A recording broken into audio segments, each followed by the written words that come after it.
Hello, welcome to Quackalope. Thank you for being here. Today we're bringing you a quick overview, preview, a breakdown of everything that came in the Lords of Vala core box. We're very excited. We've already, as you can see, opened it up. We have a few gameplays filmed, so if you're excited to see some content here on the channel, please hit that subscribe button down below.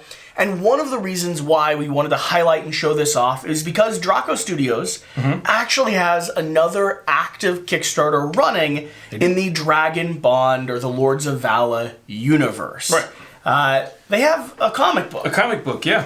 Which is actually made, the writer of the comic book is George Mann, who wrote Star Wars, Doctor Who, and what was the other one? The Newberry and Hobbs. Yep. And the person who's the artist for it was also the person who did Doctor Who and Newberry and Hobbs and River of London, something like that. Really lovely artwork. So if you are a fan of the Lords of Vala universe, whether that's the RPG, the game here that you've gotten in, if you're pledging for it, or you're interested in diving into that world, the comic book actually has a lot of things tied to it. Yeah. There's miniatures, there's brand new STL files for the people that are actually doing the at-home printing for their RPG campaigns.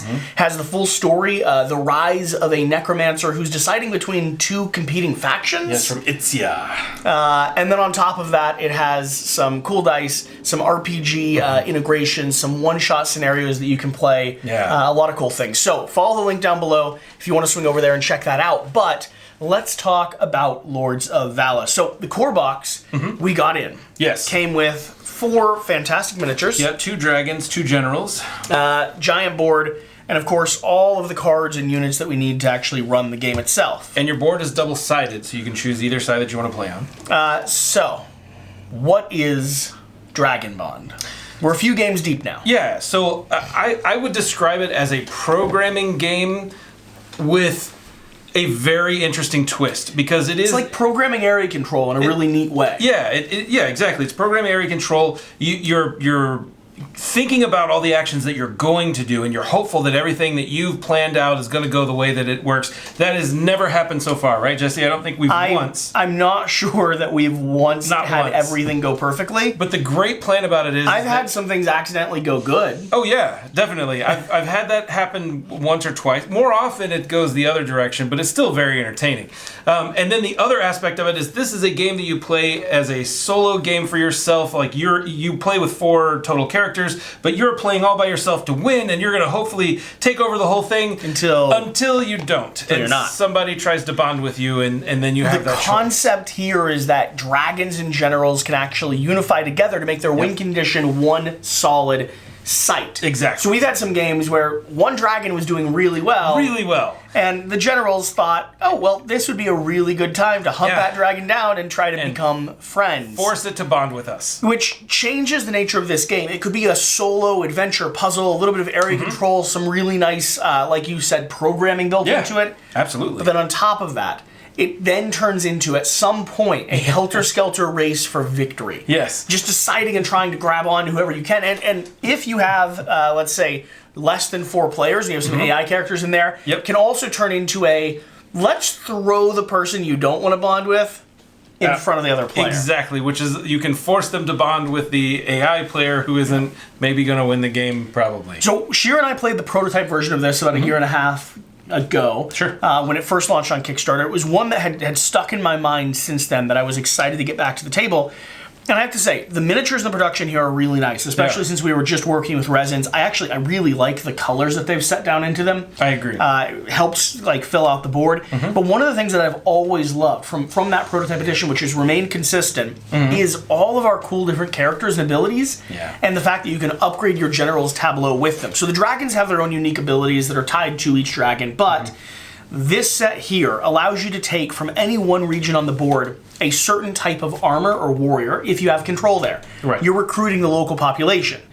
So you'll be able to grab some golden gnomes or some shadow warriors or a giant freaking phoenix-like creature. Or an ossuary of death. Yeah, that's terrifying. You'll be able to take them and recruit them if you own certain regions of the board, allowing you to add them to your tableau, transforming every single one of that unit type, whether you're talking your archers, your swordsmen, or your cavalry. Yeah, and that just aggressively changes the way that you play the game. I think in one of the ones that you pulled was actually, if only the swordsmen were there, then no dragon could attack that area. So that's a huge option. They'd fade into like a shade smear. It was just amazing. What a cool option. So it changes the way that you approach and how you actually want to like stretch out and who you are able to recruit and bring onto your tableau. So general breakdown, general overview of the structure of the game is going to run something like this. You have a first player mark. You're going to place down a event card on the tableau.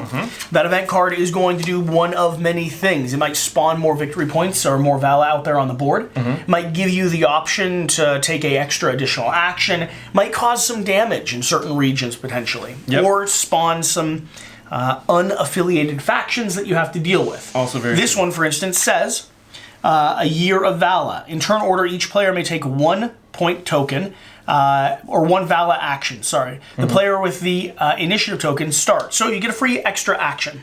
Very nice. But this will go down face down. Then players, one at a time, not that card. Then players, one at a time, will add a card to the top of the stack. Once someone has passed, we'll grab another one of those story cards and put it down there on the top. We'll then flip the entire pile over, and this pile could be 5, 6 actions deep, and we'll start going through it. A year of Vala, then we have a movement from me. We have a move and battle, which is important because you can't Dragonbond if you're fighting. We have a grab a Vala card, which is a special ability, or use a Vala card. Correct. Then West, we have another, this particular one being an action here, which is a deploy, so you can either move or add more people to your area. And our dragon is going to get to soar, so it would get to fly to an adjacent location, even if it's all the way across the sea. And then finally, we have the last bit of the story card. Place a neutral unit in each uncontrolled region or neutral region. So you're just spawning more people across the board. Now, every character, generals and dragons, have their own unique set of stuff they can do. Generals are able to assault, harvest, deploy, and use a Vala ability.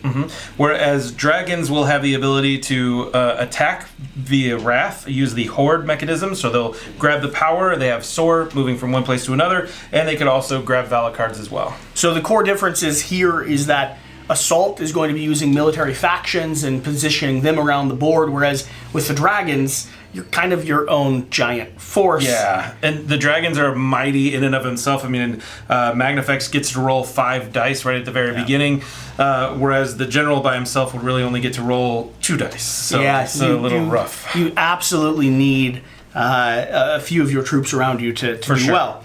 You have the harvest ability, which for the dragon is going to allow them to collect all the resources, all the victory points they can find across the board in the region they're in, as long as it's not contested. Correct. Whereas with the general, you're going to collect victory points from every region you control, but only, I believe, 1 at a time. So you could collect 5 or 6 if you own different areas of the board, but you have to have spread out by then and have areas where you're able to actually pick resources up from.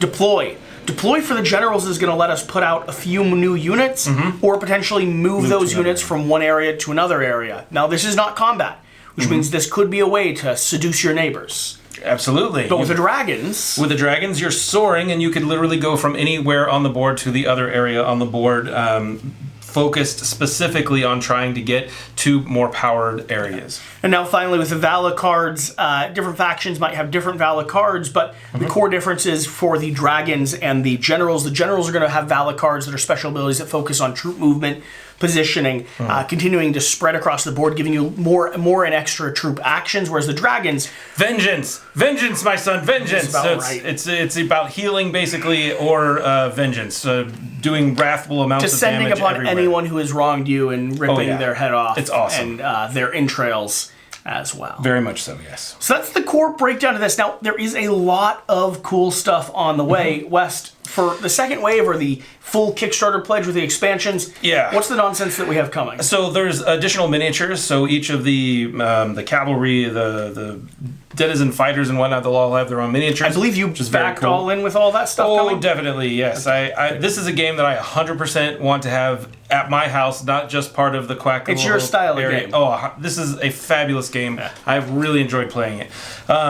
The other thing that's really interesting is they've got these animals, like things that will just spawn randomly, these the creatures of the area. So like neutral units, but beasts. Exactly, and you can kill them for power, which is really cool. Cool, okay. And I'm really excied for those because I think Dragon flies down and just rips apart an owl bear or something like that. I think it creates a ton of additional replayability and really focusing on the different areas. They've also got a 6-player expansion, which is really cool, so you could play up to 6 people. And there are different dragons and different generals that will be coming out as well, which is also very cool, because I think the more the different people that you can play, the different generals and combinations mix and match will make a huge difference in the true gameplay. Yeah.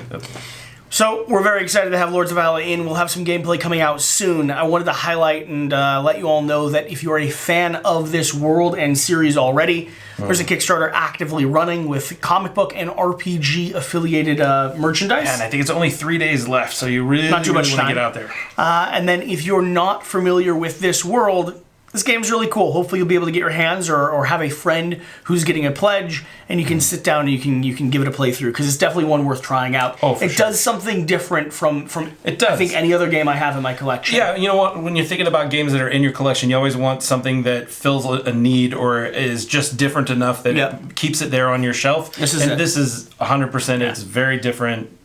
It fills a need that's totally different. Cool. Thanks for watching. Thanks for being here. Let us know. Do you have Lords of Valor coming? Or are you going to run out and grab it? And are you backing that comic book? Either way, we'll see you next time. Bye. Bye.